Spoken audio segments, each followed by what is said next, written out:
ಕೀರ್ತನೆಗಳು 34ನೇ ಅಧ್ಯಾಯ 10ನೇ ವಚನ. ಪ್ರಾಯದ ಸಿಂಹಗಳಾದರೂ ಹೊಟ್ಟೆಗಿಲ್ಲದೆ ಹಸಿದಾವು, ಯೆಹೋವನ ಸನ್ನಿಧಿಯಲ್ಲಿ ಬೇಡಿಕೊಳ್ಳುವವರಿಗೆ ಯಾವ ಮೇಲಿಗೂ ಕಡಿಮೆ ಇಲ್ಲ. ಕಾಡಿಗೆ ರಾಜ ಸಿಂಹ, ಆ ಸಿಂಹದ ಮರಿ ಹಸಿವಿನಿಂದ ಇರಬಹುದು, ಆದರೆ ಕರ್ತನನ್ನು ಬೇಡಿಕೊಳ್ಳುವ ಒಬ್ಬರಿಗಾದರೂ ಯಾವ ಕೊರತೆಯೂ ಇರುವುದಿಲ್ಲ. ಆದರೂ ಅನೇಕ ಸಮಯಗಳಲ್ಲಿ ನಮಗೆ ಕೊರತೆಗಳು ಯಾಕೆ ಬರುತ್ತವೆ?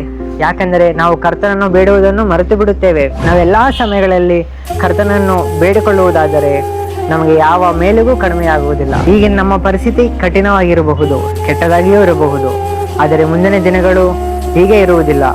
ದೇವರು ಸಮಯಗಳನ್ನು ಬದಲಾಯಿಸುವ ಶಕ್ತನಾಗಿದ್ದಾನೆ. ಹಾಗಾಗಿ ದೇವರ ಸನ್ನಿಧಿಯನ್ನು, ಆತನನ್ನು ಬೇಡುವುದನ್ನು ಎಂದಿಗೂ ಬಿಡಬಾರದು. ದೇವರು ನಮ್ಮ ಮೇಲೆ ಇಟ್ಟುಕೊಂಡಿರುವ ಆಲೋಚನೆಗಳು ಹಿತವಾದ ಆಲೋಚನೆಗಳು.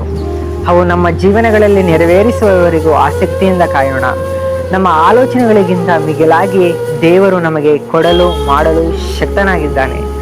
ಆತನನ್ನೇ ನೋಡೋಣ, ಆತನನ್ನೇ ನಂಬೋಣ. ಎಲ್ಲರಿಗೂ ವಂದನೆಗಳು.